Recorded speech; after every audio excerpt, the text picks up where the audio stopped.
Assalamualaikum warahmatullahi wabarakatuh. Pemirsa, jumpa kembali di JKDN Podcast.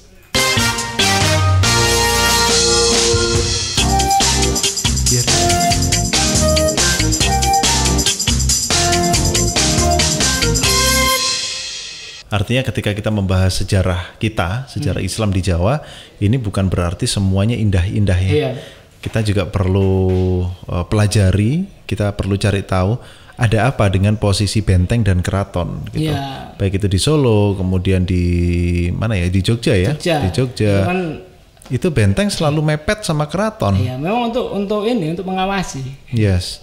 Nah, itu sedemikian intimidatifnya Belanda kepada kita, cuman gimana ya, apa ya? Nah itu benteng itu dibuat bukan di benteng itu mulai dibangun di masa Prancis. Berarti sebelum 1830. Iya. Sebelum Perang Jawa juga. Itu kan di masa Dendels yang mulai pembangunan. Pantesan Pangeran Diponegoro itu marah banget ketika terjadi budaya-budaya Barat yang masuk ke dalam keraton. Ya kan, termasuk itu bentengnya sudah jadi. Oke, benteng udah jadi. Dan kita kan kemarin dapat informasi ketika di Makassar kan, bagaimana orang-orang Perancis dan Inggris itu kan dua otak, otak penjajahan di seluruh dunia. Dan mereka memang sangat tidak hanya secara main fisik, tapi mereka main pemikiran. Iya, main pemikiran betul.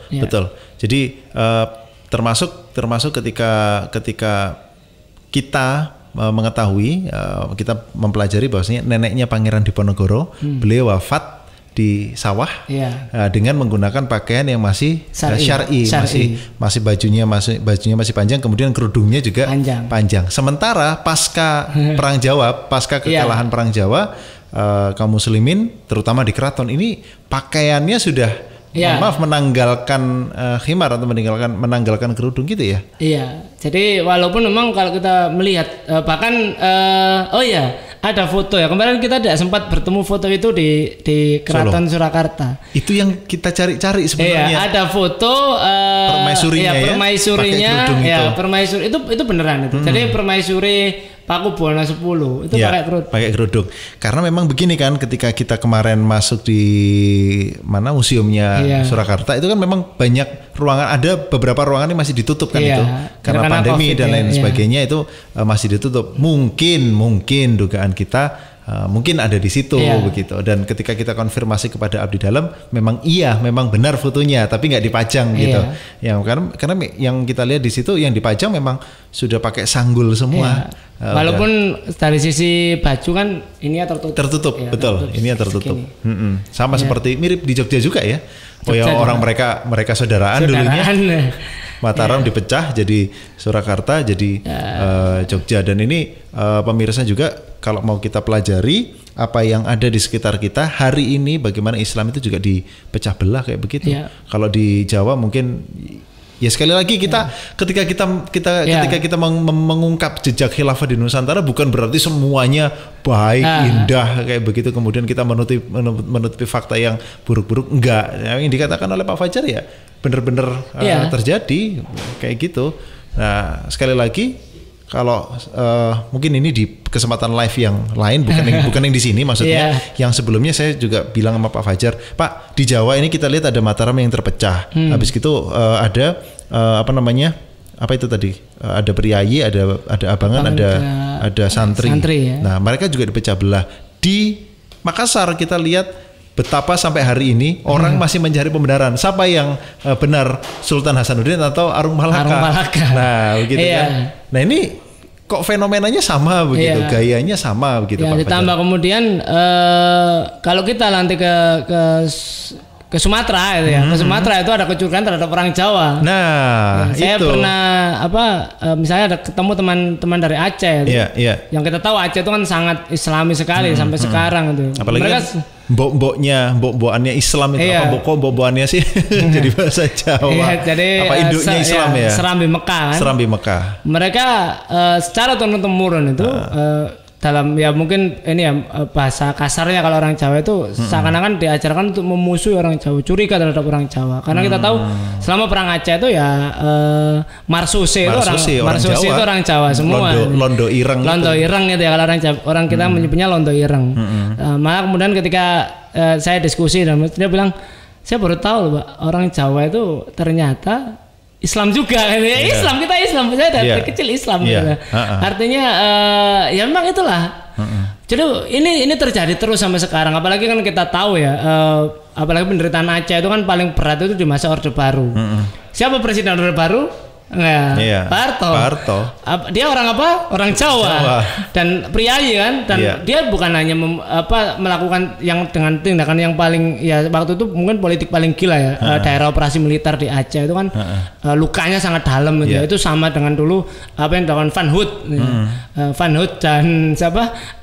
Dan Marsosenya gitu ya. Sama sebenarnya. Ada juga itu siapa tuh yang ditembak mati di depan Masjid Baitur Rahman itu? Kohler. Itu ya, itu mereka melakukan tindakan yang kurang lebih sama seperti itu. Dan istilahnya bukan Pak Harto itu kan bukan hanya di masa itu kan bukan hanya melukai melukai orang Aceh, tapi juga orang Jawa sendiri juga ya, terutama kalangan santri itu kan banyak juga ya, politik yang dilakukannya. Walaupun saya itu akhirnya tertarik juga nanti seandainya ini nggak apa-apa ya, sedikit spoiler di JK dan 3. Aduh. Ada nama 3 ternyata. Ada nama 3 ternyata. Itu terkait dengan, saya masih ingat betul itu kejadian. Jadi Pak Harto itu di tahun 80-an kan kita tahu ya sangat keras sekali. Dekat 80-an ada peristiwa Priok, ada kemudian pelarangan jilbab, bahkan ada namanya itu istilahnya itu bukan apa SDSB itu judi dilegalkan ya, pelegalan judi ada SDSB, tapi itu berbalik di tahun 90-an jilbab diperbolehkan. Setelah apalagi mendekati krisis. Ya, jadi jilbab diperbolehkan. Terus kemudian ada istilahnya SDSB dilarang, SDSB dilarang. Dan yang paling monumental fenomenal dan monumental itu ketika Pak Harto naik haji. Inilah yang kemudian banyak kalangan ahli sejarah sekarang mengatakan ya itulah fase hidupnya orang Jawa. Seperti Pak Fajar tadi bilang. Menjelang tua beliau dekat dengan dan sangat santri, dan itu terasa efeknya itu di kalangan kaum muslimin ya. Kalau di Jawa itu terasa banget. Politiknya Pak Harto itu sangat dekat dengan Islam. Dan satu peristiwa yang paling saya catat dan saya masih ingat betul ya. Di tahun itu kan tahun kita awal 90-an ya, 91 92 itu kan internet belum ada. Internet belum ada seperti sekarang. Informasi ya sangat sulit lah. Tapi saya masih ingat waktu itu saya masih usia kelas 2 atau kelas 3 SMI ya, Madrasah Ibtidaiyah. Tiba-tiba itu ada tetangga itu yang dia kebetulan wartawan, dia bawa video Betamax ya, yang ukurannya segini itu pakai video segini ya. Pakai video player yang gede itu. Karena kebetulan waktu itu di kampung saya itu yang punya video Betamax itu mesinnya itu kebetulan ayah saya, orang tua saya itu punya. Dan karena dekat dengan ini ya keluarga umi saya itu kan kiai kampung itu, jadi dekat lah dengan. Nah itu ada dapat video itu, saya nggak tahu dari mana kok orang ini dapat video itu. Kita adakan nobar waktu itu, diadakan nobar malam hari, orang gede-gede semua. Anak kecil nggak boleh lihat. Saya baru pagi itu dapat cerita dari obrolan orang-orang tua itu, ternyata yang nonton peristiwa yang ditonton, filmnya ditonton itu film dokumenter terkait pembantaian kaum muslimin di Bosnia. Dan esoknya hari Jumatnya itu di kampung saya itu terjadi peristiwa yang mungkin sangat monumental di masa hidup saya, yaitu penggalangan dana untuk Bosnia. Padahal sekarang udah biasa ya. Dan waktu itu kan orang kampung kan juga nggak tahu Bosnia itu di mana. Bosnia Herzegovina itu di mana. Dan itu peristiwanya baru loh, Srebrenica kan di tahun-tahun itu. Tahun itu dan baru berakhir 95 itu. Dan saya sampai ingat juga itu nenek saya itu nangis ketika Pak Lek saya itu waktu itu habis pulang sholat Jumat di Masjid Al-Falah Surabaya itu bawa surat formulir yang itu diminta tanda tangannya orang tua nenek saya kan waktu itu kakek saya udah meninggal. Apa itu? Surat itu adalah surat berangkat jihad ke Bosnia. Jadi nenek saya itu nangis-nangis, dia bilang kamu kemarin diterima kerja di Freeport aja saya nangis-nangis ya. Itu artinya apa? Kamu kerja di Freeport artinya masih punya kesempatan pulang. Kalaupun meninggal ada kuburnya, saya bisa lihat mayat. Mulai ini kamu jihad ke Bosnia itu. Kalau kamu mati syahid di sana itu saya terus ziarah kemana gitu. Iya. Jadi jangan dituwingi serius ini. Ya tuwingi piye ta ini. Ya jadi ini operatornya agak ini nih. Terlalu kabut ini. Mendekati maghrib. Mendekati maghrib memang. Ya. Jadi dan sekarang sih baru ngeh juga bahwa itu adalah ya intelijen. Kita tahu baru kan terkenal. Ya mana mungkin ada kaset seperti itu. Kalau sekarang mungkin udah biasa ya, ada YouTube ya. Kita lihat peristiwa pembantaian di Myanmar itu kan udah tahu dulu dari YouTube kan. Ini kan waktu itu YouTube belum ada, internetnya belum ditemukan gitu loh. Internet belum masuk Indonesia. Ya jadi ini intelijen. Jadi waktu itu dan ada beberapa ini ya pencatat yang mengatakan bahwa memang di masa itu juga Pak Harto itu ya, itu bukan hanya mengirimkan. Waktu itu kan Pak Harto juga berani kan, bahkan Pak Harto itu berani mengancam OKI waktu itu, Organisasi Konferensi Islam. Jadi dia bilang, OKI itu kenapa yang Anda kenapa kita tidak menurunkan pasukan aja kaum muslimin untuk menggempur Serbia. Itu Pak Harto waktu itu seperti itu. Bahkan beliau datang langsung ke sana kan, walaupun waktu itu dalam misi PBB kan. Walaupun itu kan menarik juga Pak Harto itu mengirimkan bantuan langsung datang ke sana ke ibu kota Bosnia Herzegovina di mana itu mana sih ibu kotanya Bosnia itu? Ya itulah. Ya di situlah. Dan waktu itu kan tidak ada jaminan dari NATO. NATO aja nggak berani masuk karena udah diancam kan siapapun pemimpin negara manapun yang mau membantu Bosnia kan kami tembak itu.